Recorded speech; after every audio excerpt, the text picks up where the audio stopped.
Bonsoir à tout le monde.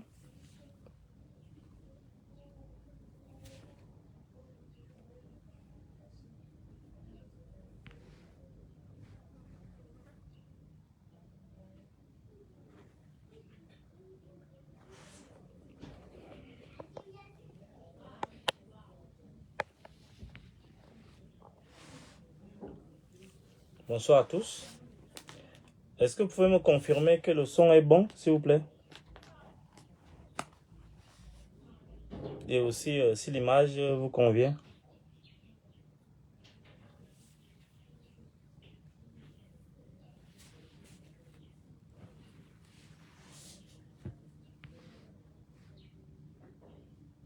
Est-ce que vous me confirmez que le son est bon et que l'image vous convient?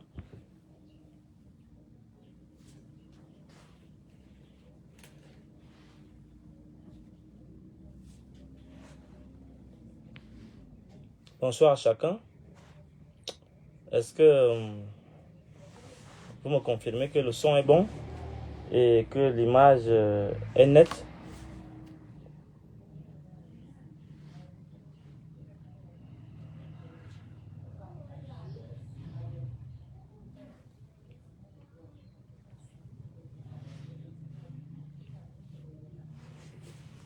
Merci donc d'être venus très nombreux.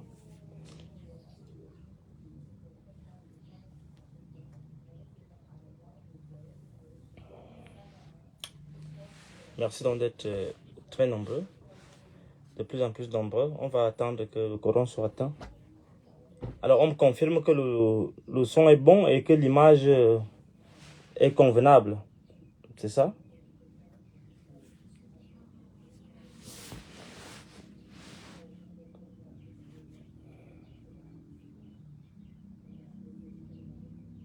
Le son est bon. Très bien. Merci beaucoup, l'homme de Ntougou.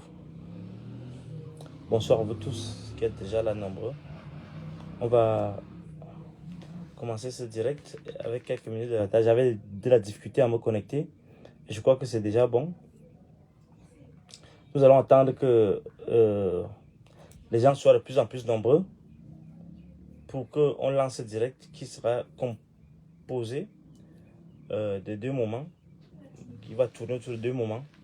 D'abord, un compte rendu rapide sur mon séjour dans le Grand Nord, d'où je suis venu ce matin. L'autre actualité, bien évidemment, c'est l'actualité de distraction de la FECAFOOT. Actualité pour laquelle je vais dédier quelques réflexions. Merci donc d'être là. On va commencer donc tout à l'heure par ce compte rendu qui concerne notre voyage de promotion et de rencontre promotion donc, avec nos lecteurs du Grand Nord. Malheureusement, je n'ai pas pu atteindre Maroua, vu les contraintes de temps, de calendrier. Je me suis arrêté à Garoua et pour une fois, j'ai fait donc le déplacement dans la Damawa et dans le Nord, ce qui m'a fait grand bien. Et je peux vous dire, je peux vous assurer que j'en garde de très très bons souvenirs. Je salue toute la communauté du Grand Nord, toute la communauté Peul, Kirdi, Mousgoum, tous les peuples sahéliens. Je les salue tous dans leur particularité, dans leur richesse. Et j'aimerais dire d'entrée de jeu que c'est des peuples qui sont des peuples frères, mais qui sont non seulement très sympathiques, mais très hospitaliers. Vous voyez souvent, on parle souvent des Babana qui sont ici en route à Yaoundé, qui parfois sont un peu agressifs dans les motos et tout. Mais vous allez vous rendre compte que c'est totalement différent le visage qu'ils présentent là-bas au nord. Des éléments très positifs que j'en tire, c'est que j'étais à un feu de signalisation, par exemple, où des motos sont arrêtées. Bon, ce n'est pas tous qui respectent ça, mais la grande majorité s'arrête devant les feux pour attendre que le feu passe au vert. Bon, voilà des petits éléments qui m'ont beaucoup fait du bien. C'est des peuples vraiment très accueillants, très respectueux, très serviables. Et je crois que c'est ça, ces qualités, ces valeurs qui sont aussi à l'origine de leur malheur. Bon, ceci étant dit, nous voulons d'abord, premièrement, remercier toutes les personnalités, toutes les personnes, tous les citoyens, tous les compatriotes qui nous ont accueillis à bras ouverts, aussi bien à Ngaoundéré, où j'ai fait escale au départ. Je suis arrivé là-bas mercredi, j'ai pris le train mercredi soir et je me suis retrouvé à Ngaoundéré jeudi vers 13 h. On a eu donc un gros problème, un gros retard parce que le train a passé beaucoup plus de temps à Belabog, plus de temps que d'habitude.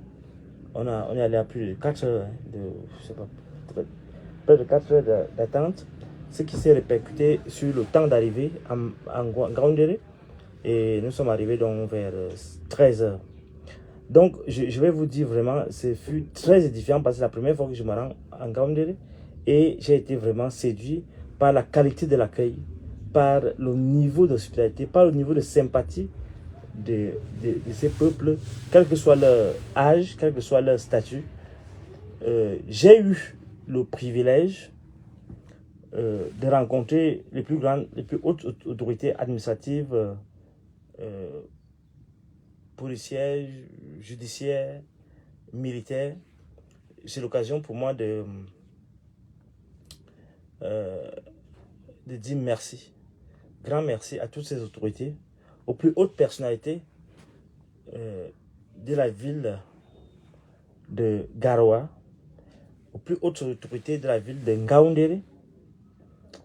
Je parle d'autorité au sens politique, administratif, au sens militaire, au sens judiciaire. Donc toutes ces personnalités, le plus haut grade au plus petit, m'ont réservé un accueil vraiment sympathique en tant qu'écrivain, en tant que penseur, en tant que philosophe ou intellectuel, qui leur proposait simplement à lire ces œuvres. Et j'ai été vraiment honoré par les commentaires qui ont précédé mon arrivée, par la réputation qui a précédé mon arrivée. Et je peux dire ce soir que je suis fier de ces autorités administratives, je suis fier de ces autorités militaires, je suis fier de ces autorités judiciaires qui m'ont vraiment accueilli comme un citoyen, comme un Camerounais qui vient rendre visite à des frères, soit qui travaillent là-bas, soit qui sont originaires de là-bas. Non seulement eux, mais tout le petit peuple. Les gens m'ont reconnu partout. Et ils m'ont encouragé, félicité et encouragé partout. Ils m'ont instruit, m'ont donné des instructions. Nous sommes à l'ère des hautes instructions. Ils m'ont instruit donc de garder le cap et de ne pas trahir les idéaux que je porte. Et c'est pour moi l'occasion de leur dire merci pour toutes leurs prières. Merci pour ces égards. Je me souviens avant de prendre le vol, je dis le vol comme si c'était un grand type.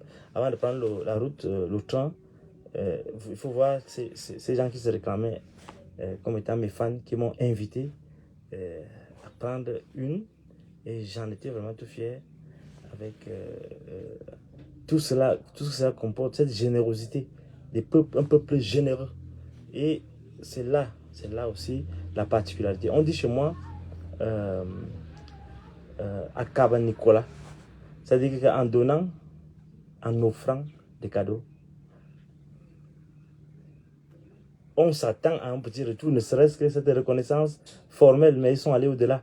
Ils ont donné aussi à boire, à manger à ce visiteur. Et je voulais vous dire que ça a été une expérience magnifique. J'en tire deux principales leçons, positifs et négatifs. Avant de parler donc de football, c'est-à-dire de politique, parce qu'il faut comprendre que ce n'est pas le football, c'est de la politique et de la gouvernance dans ce pays. Avant de parler de ça, qui est le deuxième point de ma rencontre avec vous ce soir, je voudrais vous inviter à méditer ces deux éléments, les aspects positifs de mon départ, J'espère que vous m'écoutez bien, hein, si vous pouvez vraiment me confirmer, ce serait bien. Les aspects positifs de ma rencontre, de mon voyage, de ces carnets de voyage, et les aspects négatifs. Je préfère commencer par les aspects positifs qui ne sont pas les plus nombreux. Mesdames et messieurs, chers frères, chers compatriotes, comme l'exigent les usages prohibés, les usages prohibés de notre nation, je voudrais vous dire que j'ai remarqué un très grand brassage des peuples. Surtout où je m'attendais le plus, le moins, dans les villes que je n'avais jamais visitées comme Ngaoundéré, ou dans mon imaginaire, et ceux qui n'ont pas été encore là-bas doivent le comprendre, dans mon imaginaire, je ne pouvais pas me représenter, je voyais seulement les nordistes, c'est-à-dire les gens en Gandoura qui sont à partir de Ngaoundéré jusqu'à l'extrême nord, je ne sais pas. Mais là, ce qui m'a frappé, c'est que Ngaoundéré, c'est une ville cosmopolite. Cosmopolite, ça veut dire qu'en fait, on retrouve un peu de tout là-dedans. C'est un tout, c'est un brassage, non seulement au niveau des tribus internes, c'est-à-dire que toutes ces ethnies qui composent, ces communautés, il faut me dire ces communautés qui composent la grande Assemblée nationale au sens où la grande nation camerounaise en construction, mais aussi ce brassage au niveau de l'Afrique. Vous voyez, j'arrive à Garoua, je prends mon petit café de 50 à 50 la tasse chez le petit centrafricain parce que je dois aller attendre que les gens ouvrent les magasins pour pouvoir m'acheter un gandoura. Vous allez me voir avec le gandoura là bientôt. Alors, c'est le centrafricain qui me sert, c'est lui qui cire les chaussures. En fait, il y a un ensemble de métiers qui est fait par, qui est fait par des expatriés, ce qu'on appelle les Maliens, les Tchadiens, les Centrafricains, ainsi de suite, ainsi de suite. Donc, c'est vraiment un vivre ensemble qui est déjà éprouvé. Voilà ce qui est de très, très positif dans ce que j'ai vécu. Et non seulement ils vivent ensemble, mais ils sont positifs, ils sont en paix. Ils sont en paix. Et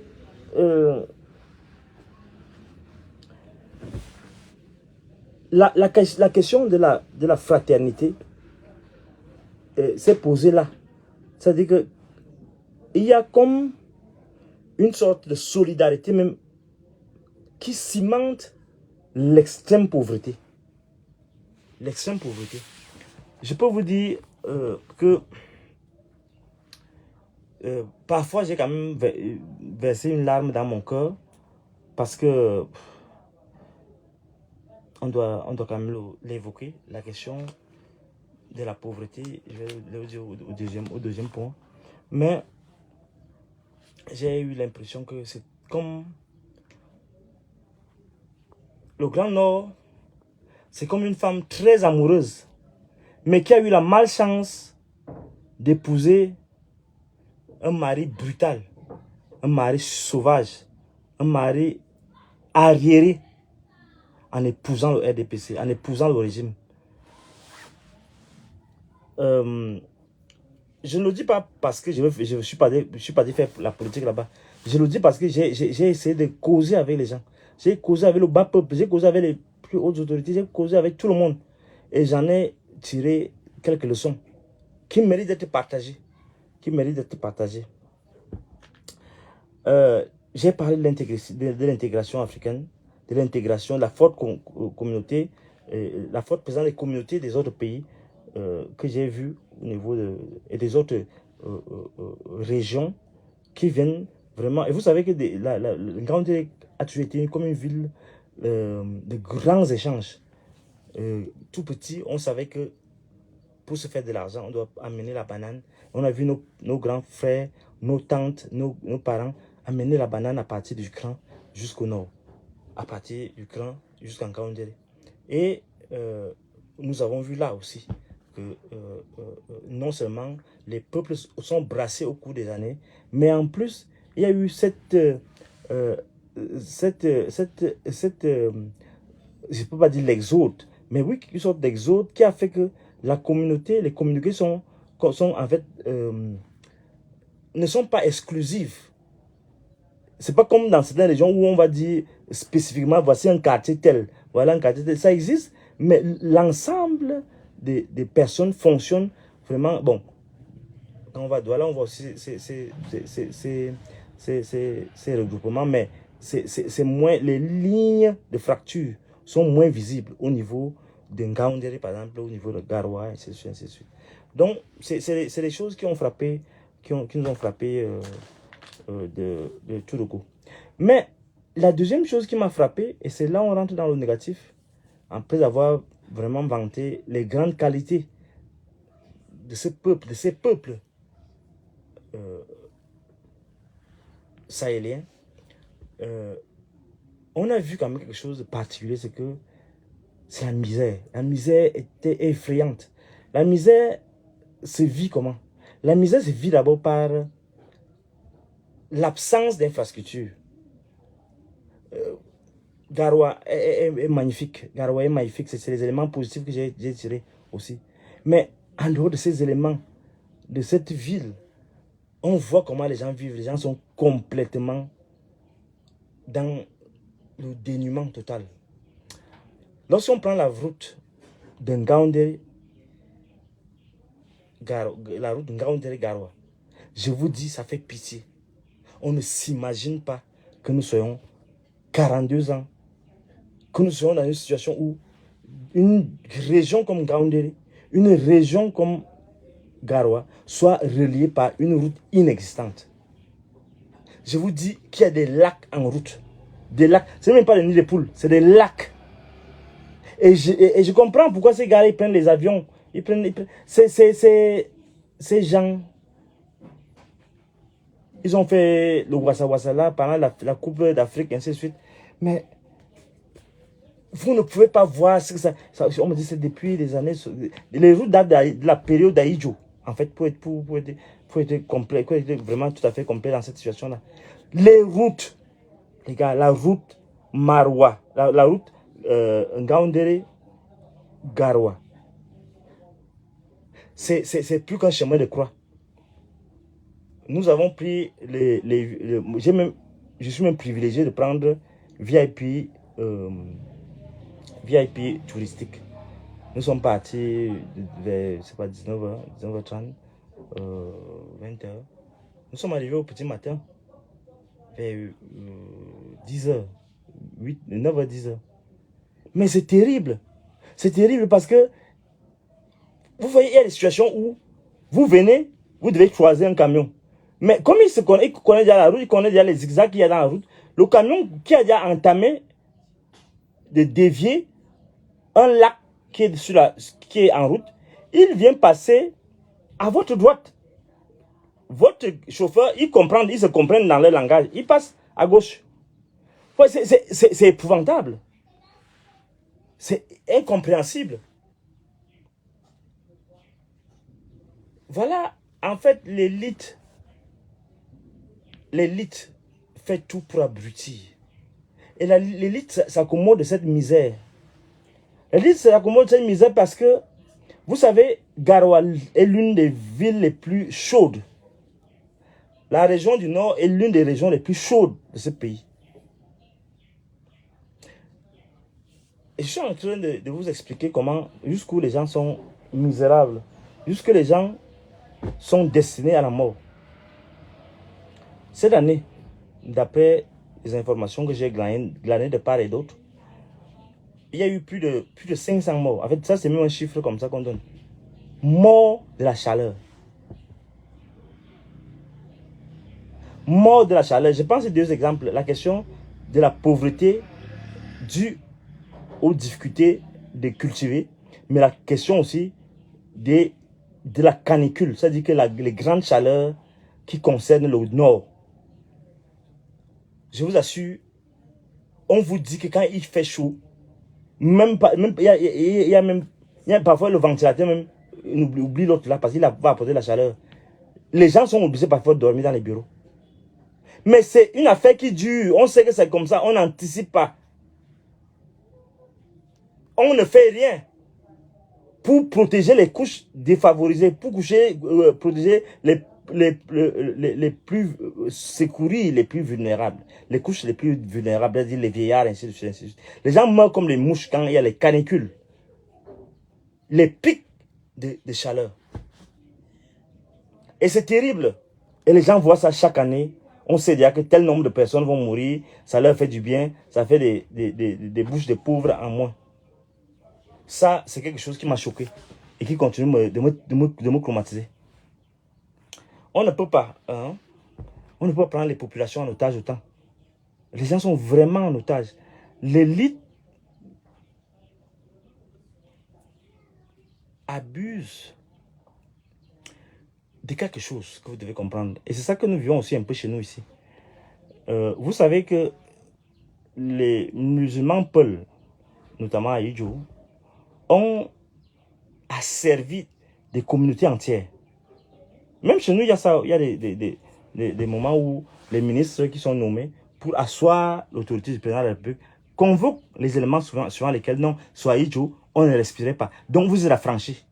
Et les gens ont déjà tellement intégré cet élément qu'ils sont affranchis de la terreur d'Aïdjo, que même si c'est comment ils préfèrent fermer les yeux et mourir sans revendiquer quoi que ce soit.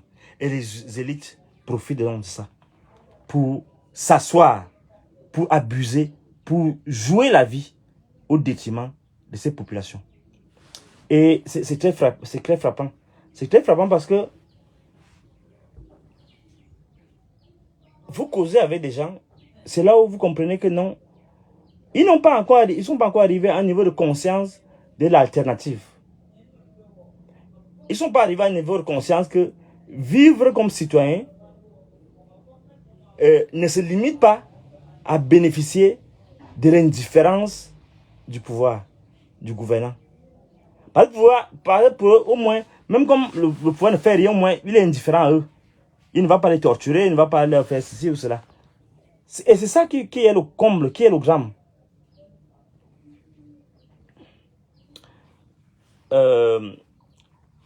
Je ne suis pas encore allé à Garoua, à Maroua, pour donner les éléments par rapport à cet enclavement des populations. Mais je crois que d'après mes informations, je vais aller voir moi-même sur place un de ces 4 matins, bientôt, comme j'ai commencé ma tournée dans les régions. Et on me dit que il y a des petits endroits que l'Union européenne a bitumé parce qu'il y a ces mêmes camps ils peuvent exploiter, mais les autres côtés, pour arriver à Koussiri, tout ça parfois, il faut même passer par le Tchad, ainsi de suite. En fait, bref, c'est les informations supplémentaires que j'ai glanées parce que j'ai constaté l'inexistence de la route entre Ngaoundéré et Garoua. Ça m'a choqué les gars. Ça m'a choqué mes frères et sœurs. Ça m'a choqué au point où on voit vraiment la mort. On voit la mort. Mais les gens ne font rien. Les gens ne font rien. C'est cette inconscience du pouvoir en place, sidère. Et je voudrais vraiment les interpeller pour faire quelque chose. Pour faire quelque chose parce qu'on ne peut pas laisser une partie de la communauté nationale dans un tel dénuement. Je ne parle pas de nous ici, mais là, ce que je vois là, ces gens dont on dit qu'ils sont à 100% pour le RDPC, ils ne peuvent pas vivre ces conditions. Il est inhumain de l'admettre. Donc, on doit quitter cette rhétorique-là que non, non, le fait de n'être plus sous l'emprise des islamopoles, ça nous suffit, non. Et que même si le pouvoir est indifférent, ça ne nous dérange pas, non. Il faut arriver à notre niveau de conscience politique où on va demander des comptes aux gouvernants. Parce que c'est sur ça que les gars se basent.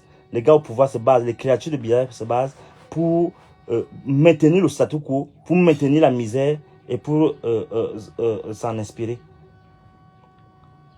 D'ailleurs, on me dit qu'à l'extrême nord, c'est grave. Si tu manges même une fois les 2 jours, il faut être fier de toi. Voilà la réalité. La pauvreté, ben, c'est terrible. En dehors de cette question de la canicule dont je parle, il y a un autre élément. Il y a un autre élément. C'est-à-dire que c'est mort programmé. Lorsque on sait que janvier, février, mars, avril, février, mars, avril, il y a des grandes périodes de chaleur où les gens meurent et on ne fait rien. La ville n'est pas, on a la voirie, tout le monde, on n'a pas prévu les choses comme on voit ailleurs, où on crée des fontaines avec des espaces protégés pour accueillir les personnes défavorisées, les personnes vulnérables en période de grande chaleur. Il n'y a rien, aucun dispositif n'est pris. Et c'est chaque année que des centaines de personnes meurent à cause des pics de chaleur. Le deuxième moment, c'est cette question de la pauvreté due à l'impossibilité même de cultiver, de travailler. Vous savez, il y a quelque chose de fondamental au Grand Nord que j'ai vu, c'est que c'est des espaces où il fait vraiment chaud, très chaud à un moment. Mais lorsque il arrive la période de pluie, il y a ces questions d'inondation. Ces questions d'inondation qui font que les populations qui ont leur champ de riz, ainsi de suite, se retrouvent envahis par des tonnes, des tonnes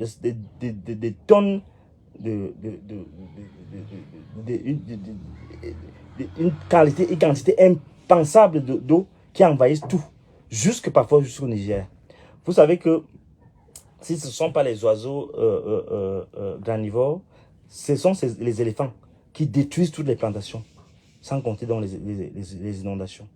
On est donc dans une situation où le peuple, non seulement est martyrisé par le pouvoir qui ne fait rien, mais aussi par la nature. Puisque en réalité, c'est les dispositifs mis en place par le pouvoir pour anticiper, en tant qu'acteur proactif sur les situations que vivent les populations au cours de l'année et qui anticipe sur les sur la nécessité de mobiliser les moyens pour faire face à ces éléments de la nature, qu'on peut dire qu'un gouvernement travaille vraiment pour les populations. Mais ce n'est pas le cas ici. Si ce n'est pas les oiseaux granivores, ce sont des éléphants qui débordent avec tous ces parcs qu'il y a partout, mais surtout les inondations. Vous savez qu'il y a cela quelques temps, je crois que c'est en 2012, le président avait fait une visite à Guidigis. Non, c'était à Guidigis. Je crois que c'était à Girvidik, je pense. En 2012, Girvidik, oui. Où il était convenu, parce qu'il y a deux fleuves là, le Logone et la Benue. Il y a, du côté de l'extrême nord, c'est le Logone. Et il avait été convenu qu'on va construire une digue route qui part de Gogo au niveau du bac de canal là, jusqu'à Kousseri.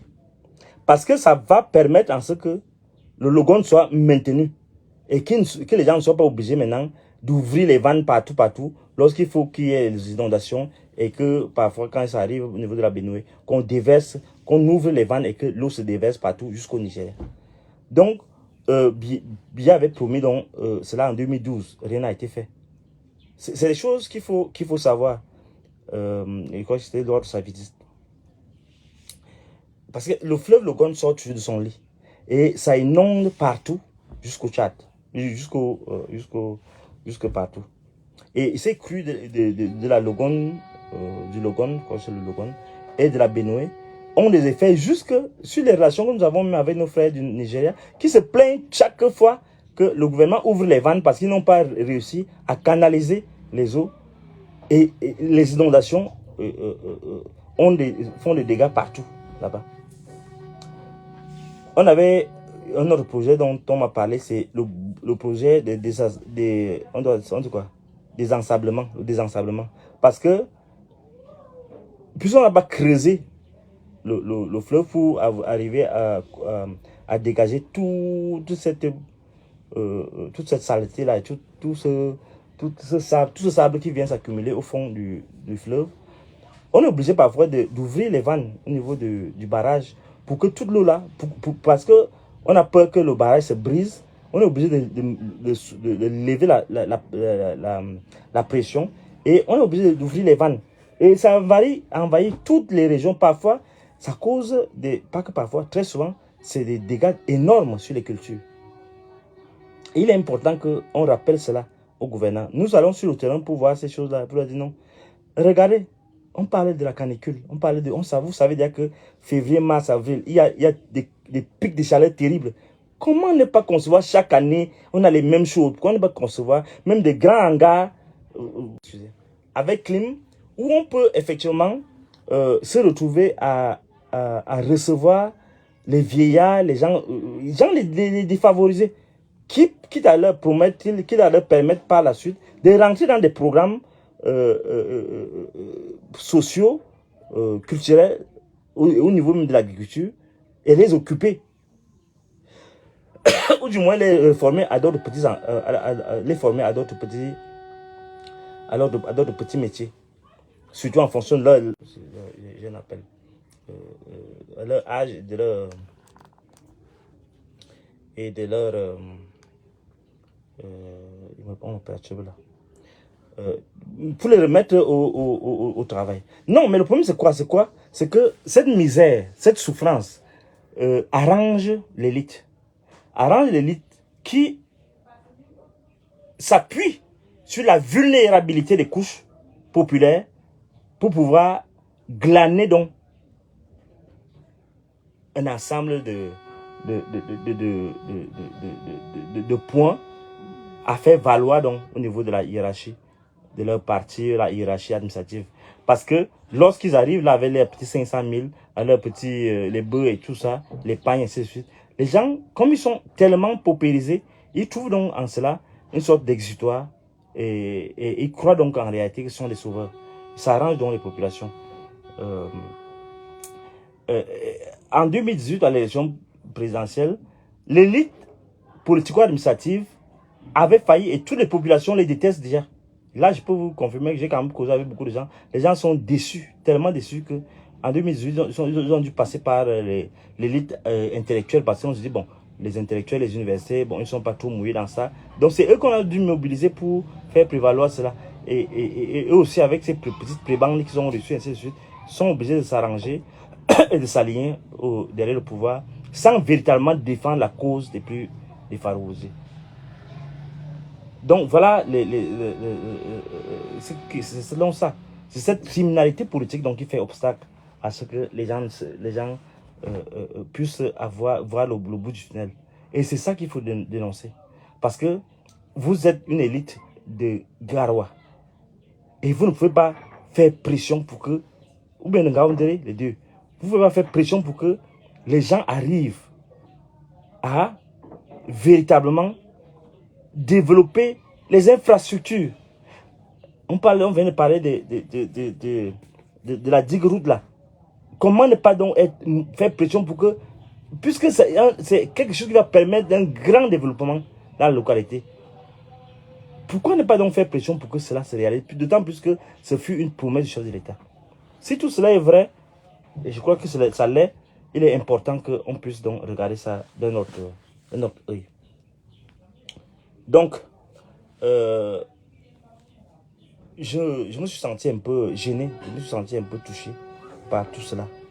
Je me suis senti un peu malheureux parce que j'ai compris effectivement pour conclure ce premier point que les populations, oui.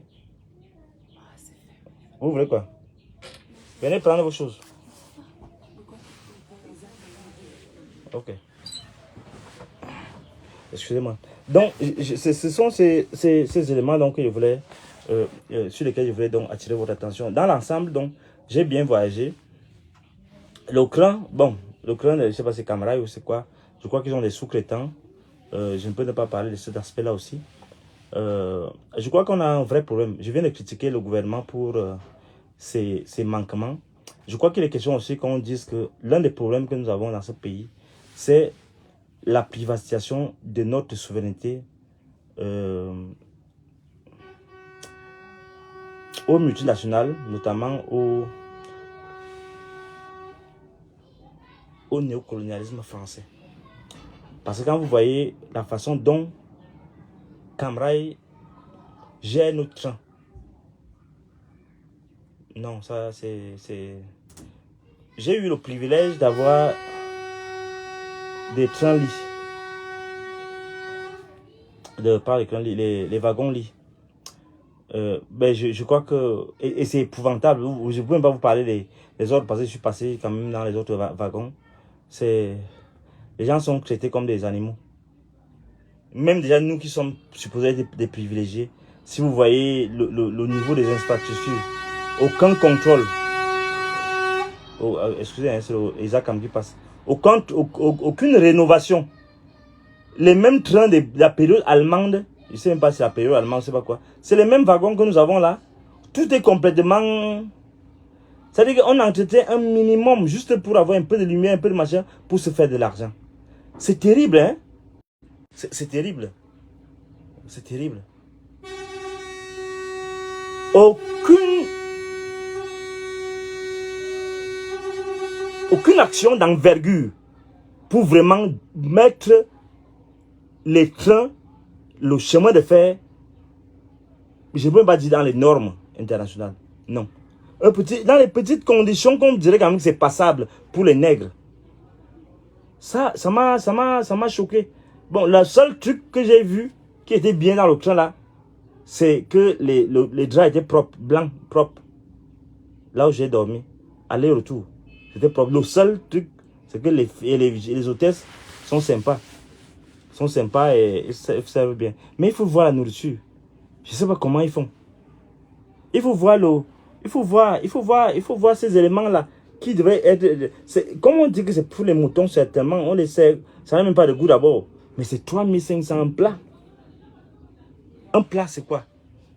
Un plat, c'est juste un petit morceau de poulet ou de machin qui ne coûte même pas 400 ou 300. Deux petits trucs là, une tranche d'ananas et je sais pas.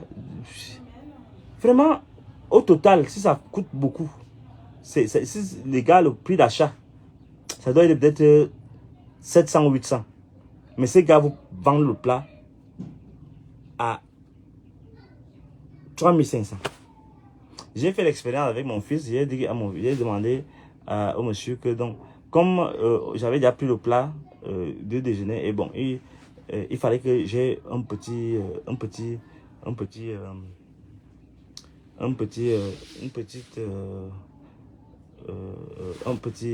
truc de lait pour mon fils. Mais ce monsieur m'a demandé 500 francs et ça coûte 100 francs. Hein. Et le sachet de lait de 100 francs. Il m'a demandé 500. Et j'avais déjà fait une recette de 6 000, 7 000 francs. Donc vous voyez, ils sont radins jusqu'à... Ce n'est même plus bon. Vous avez dit non, c'est l'offre, machin. Non, non, non, non. C'est-à-dire que la qualité du repas est dérisoire. Et c'est ça que je dis. Ces gens nous pillent. On a beau critiquer ce qu'on a critiqué. Mais ces gens ne veulent même pas qu'un franc reste dans ce pays et qu'on soit seulement à leur service, comme des esclaves. On ne peut ne pas dénoncer cet état de choses-là. Et on le fait sans rancœur, sans rien. C'est qu'on constate qu'on a quand même été dans leur pays. On a vu quand même comment, eux-mêmes ils ont vu comment on traite les gens dans leur pays. C'est pas comme ça. C'est pas normal. Donc c'est un appel que je leur lance. Il faut vraiment que le service soit à la hauteur du grand nom, Camrail. Sinon c'est totalement... ce n'est pas bon, quoi. C'est pas bon. Pas bon. C'est pas bon. J'ai pas apprécié. Je n'ai vraiment pas apprécié leur gestion, leur machin. Et je vais revenir dessus. Je vais voir si ça a changé quand je vais repartir. Bon, voilà ce que je pouvais dire dans le premier sujet. Maintenant, on doit en parler du deuxième sujet, la FECAFOOT. Donc, connectez-vous, on va parler donc de la gouvernance dans ce pays. La question de la FECAFOOT. Qu'est-ce qui se passe à la FECAFOOT? Qu'est-ce qui se passe à la FECAFOOT? Qu'est-ce qui se passe dans le pays? Mesdames et messieurs, il y a de cela quelques jours, vous suivez comme moi l'actualité brûlante qui défraie la chronique. Bien évidemment, tout le monde a en tête cette guerre entre deux enfants d'une même mère, d'un même père, Mouele Kombi et Eto'o fils, entre les enfants d'un même père et d'une même mère, le dépositaire des hautes instructions, Ferdinand Gongo, et le directeur du cabinet civil, Vondayolo. Parce que c'est de ça dont il est question ici. Vous vous souvenez, au tout début de l'affaire, lorsque Eto'o fils a été élu président de la Fédération camerounaise de football, il y a eu une vive polémique avec moi. Parce que j'étais pas d'accord que, sitôt élu, qu'il veuille ramener le mandat du président de la FECAFOOT à 7 ans. Et j'avais, à cause de son insistance, j'avais été très ferme et très critique. Malheureusement, je le faisais de bonne foi pour lui éviter cela parce que je l'avais soutenu pendant les élections. Obama, l'un de ses hommes de main, je ne sais pas si c'est les femmes de main, a décidé de me vilipender en disant que je cherchais le numéro parce qu'il lui a dit non, fait que puisqu'il parle avec Giba et Gatama, il faut qu'on trouve une solution parce que c'est pas bien. Parce qu'il avait déjà commencé les problèmes avec Giba et tous ces gens. Il a dit non, on ne peut pas commencer avec ça. Et comme Giba c'est mon ami, il faut qu'on trouve, on essaie d'entendre. Mais cet entourage a pollué tout autour de Samuel Eto'o fils. On ne peut même pas parler. On ne peut pas lui donner les orientations. On ne peut pas lui dire ce qu'on pense. On ne peut pas donner un son de cloche différent de la crédulité qu'on impose autour de lui. Et je disais de manière ferme que si rien n'est fait, on va te chasser de la FECAFOOT. Je l'ai dit comme ça il y a ça 2 ans. Comme ça parce que par adhésion à cette nouvelle figure qui pouvait faire que les choses bougent. Je l'ai fait sincèrement parce que parfois vous me reprochez d'être... Il y en a qui disent que oh, tu es double, tu es machin. Non, je ne suis jamais dans la duplicité, je suis jamais dans la bipolarité. Non, je suis constant dans la recherche de l'approfondissement du bon sens. Cet épisode est passé, le ministre Philippe Bargamboa, le père Philippe Bargamboa m'a fait appeler et il m'a demandé d'arrêter donc la polémique. Bon, j'ai renoncé à tout, je me suis concentré à autre chose. Il y a cela quelques temps, lorsque la question est revenue au devant de la scène, sur la question de savoir qui a donné aux instructions et est-ce que les autres instructions devraient être respectées. On a donc élu, on a donc nommé, pas élu, on a nommé un entraîneur, un Belge, Brice, qui a la responsabilité de conduire l'équipe de football. Vous vous souvenez qu'au départ, lorsque j'ai eu cette information et les conditions dans lesquelles on l'avait fait, j'ai demandé à ce que Eto'o fils suive. Parce que, et qu'il laisse le ministre des Sports. Mon problème ici, ce n'est pas la question de la légalité. Est-ce que quelqu'un a ceci? Non, il faut aussi, en dehors de la légalité, machin, il y a le rapport de force. Et il y a le rapport de force, il y a aussi l'histoire. Écoutez-moi bien. La question n'est pas seulement légale. La question est politique et la question est la trame de l'histoire. Parce que ce n'est pas seulement aujourd'hui que ces choses commencent. Il y a toute une histoire.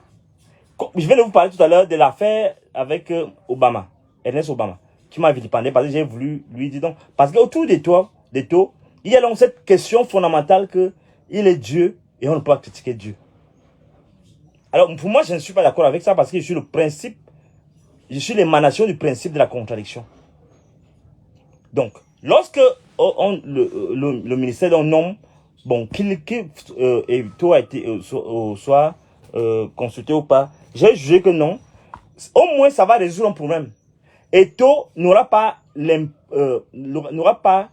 la latitude d'imposer comme il le faisait à son Banak. Il ne faut pas être devant pour savoir que Eto'o était omniprésent partout. Pour moi, non, c'était comme une sorte de séparation des pouvoirs. Eto'o va garder, pour moi, donc la responsabilité d'encadrer l'administration et le reste, et que l'autorité politique ait un regard puisque c'est l'autorité politique qui donne l'argent, puisque c'est l'argent du contribuable, il fallait donc qu'il y ait donc une sorte de... Et ça peut aussi aider Eto'o à revoir son management. Parce que mon problème avec lui, ce n'est pas que je lui en veux comme les gens ont voulu faire. Non, c'est qu'on veut qu'il s'améliore au niveau de sa gestion. Et pour moi, j'avais pensé donc que non. La nomination de l'entraîneur étranger par la tutelle pouvait jouer en sa propre faveur. Et que, logiquement, il devait donc aussi rester dans ses prérogatives, rester uniquement dans ses prérogatives, c'est-à-dire nommer le reste du staff. En fait, j'ai préjugé que les gens de Bia, Mole Kombi, Ngongo étaient de bonne foi. Je l'ai préjugé naïvement. Mais lorsque j'ai vu la chose avancer, lorsque j'ai compris que, il faut bien comprendre pourquoi je change d'attitude. Lorsque j'ai compris que même les gens du ministère n'avaient pas pour intérêt, n'avaient pas l'objectif, comme objectif ultime, le bien-être du football camerounais. Parce que même si ça ne me dit rien les affaires de football, mais au moins je dois respecter les choix des Camerounais qui aiment bien ce sport. J'ai donc compris que non. Vu la manière dont ils voulaient déjà torpiller, en imposant tout à Eto'o, j'ai compris non. En fait, ces gens ne sont pas préoccupés par ils sont comme d'habitude, préoccupés par autre chose que c'est pourquoi ils doivent être concentrés, sur lesquels ils doivent être concentrés. C'est là où j'ai commencé donc à tirer sur moi les combis. En montrant aux Camerounais que ces gars-là, on croyait qu'ils agissaient pour le bonheur, pour le bien-être des joueurs, pour le bien-être des Camerounais, pour le bien-être du football. Mais on se rend compte que ces gars travaillent en réalité pour sécuriser leur gombo.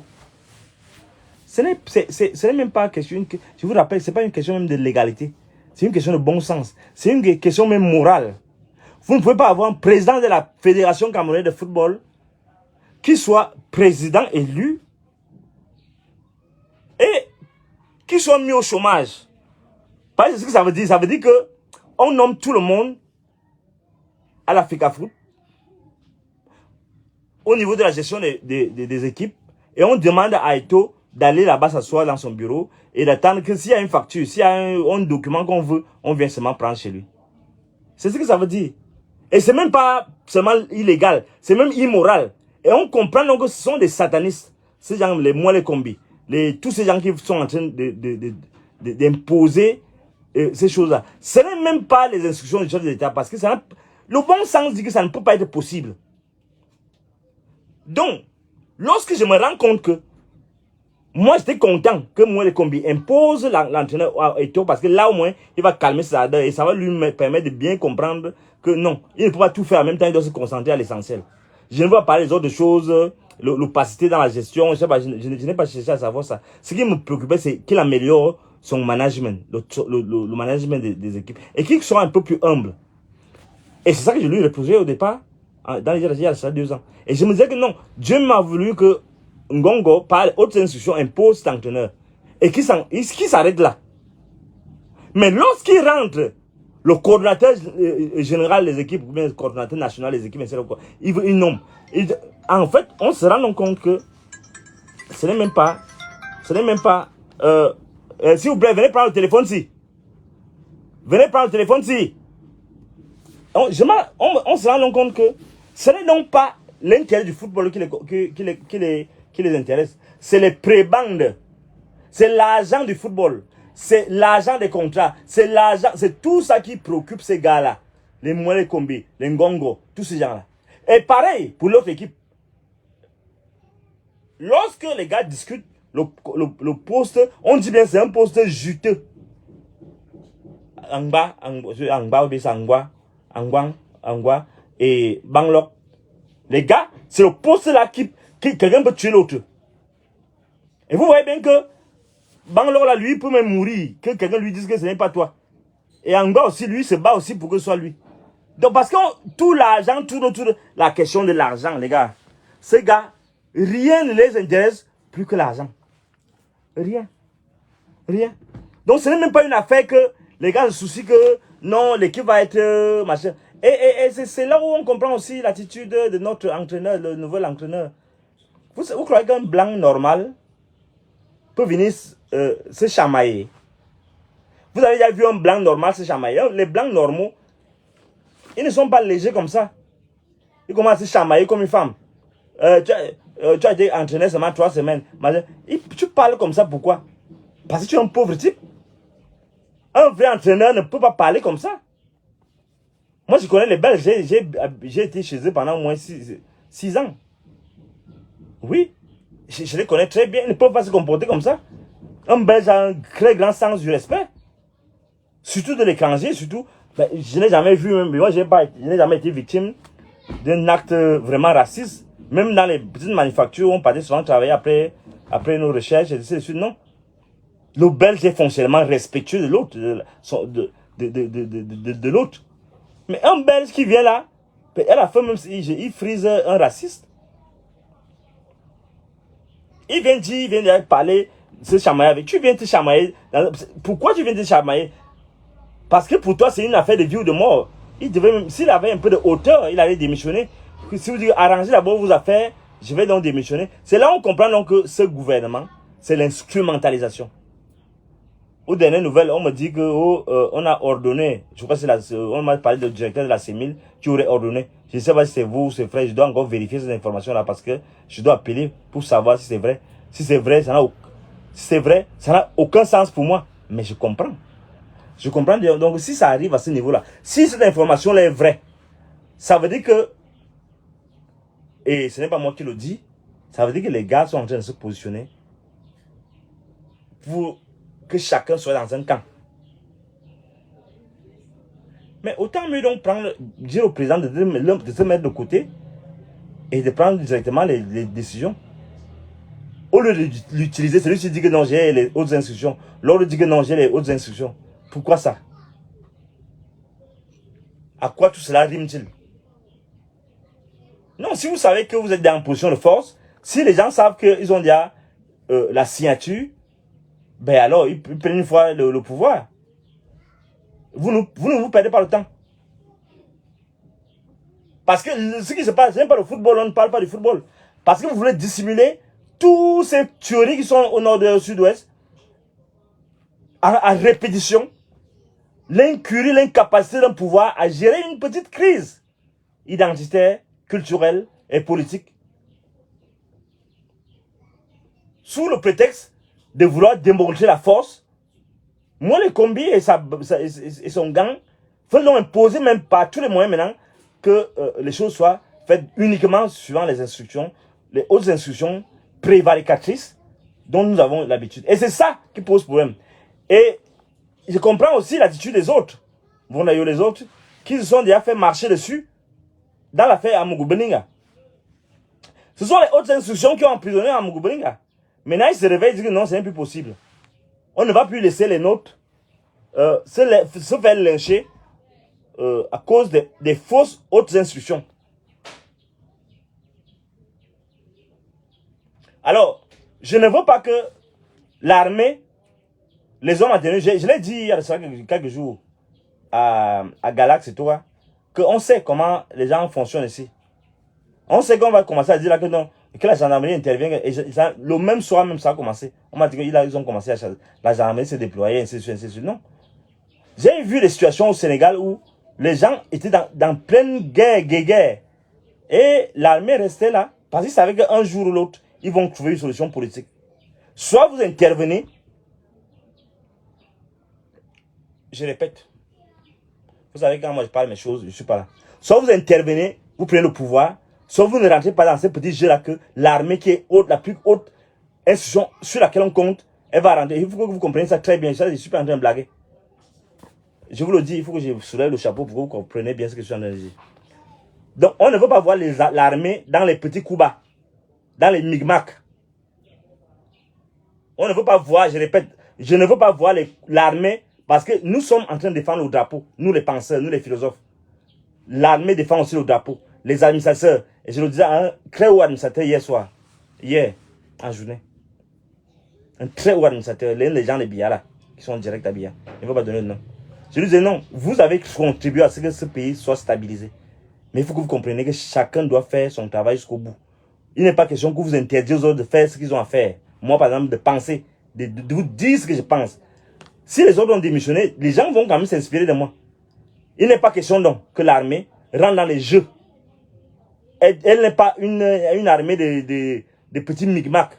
C'est une armée républicaine qui fait honneur. Quand on dit honneur et fidélité, pas fidélité à un homme. Honneur et fidélité au drapeau.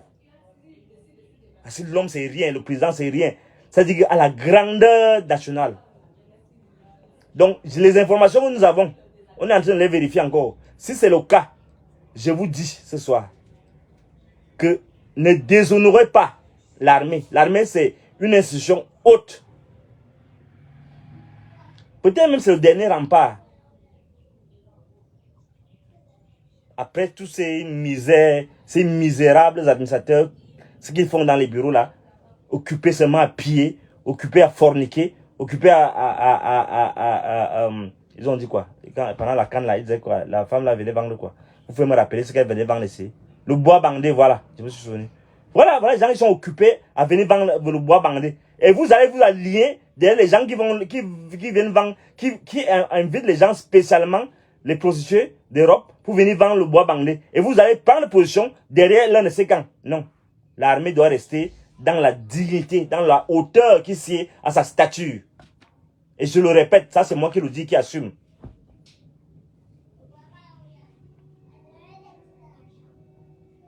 On ne peut pas vous voir dans l'armée prendre parti pris. Non. Soit vous balayez tous ces gens-là, soit vous restez, vous observez jusqu'à ce que eux-mêmes se déprécient, se ridiculisent, s'humilient et que tous sautent aux yeux qu'ils ne peuvent plus rien faire. Et c'est là. Et là, il faut du temps. Il faut que le fruit soit mûr et il pourrisse avant qu'il tombe. Vous ne faisons pas commencer à interrompre la pourriture du fruit. Voilà ce que j'avais à dire dans cette conjoncture. Parce qu'il ne s'agit plus de politique. Il ne s'agit plus de football. Mesdames et messieurs.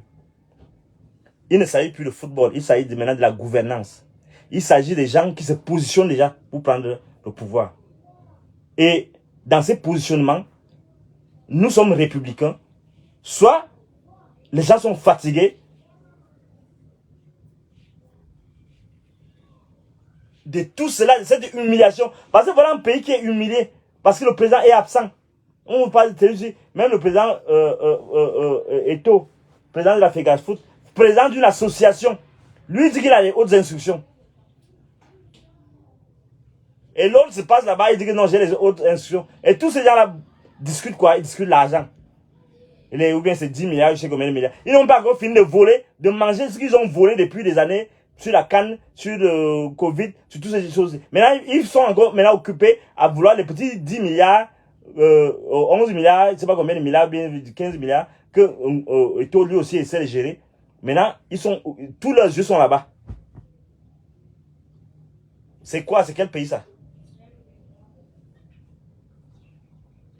Je n'ai pas grand chose à dire encore ajouter ça là-dessus. On observe comment ça va évoluer. Mais je vous dis, l'armée doit rester en dehors de ces petites magouilles. L'armée doit rester en dehors de ces petites magouilles. L'armée doit rester en dehors de ces petites magouilles. Je le répète 100 fois. Que ce soit la DGR, que ce soit la CEMIL, que ce soit le BIR, que ce soit quoi. Non, restez en dehors de ça. Soit vous entendez, vous prenez le pouvoir, soit vous ne partez dans aucun camp. C'est ce que j'avais à dire ce soir. J'assume mes mots. Je vous remercie.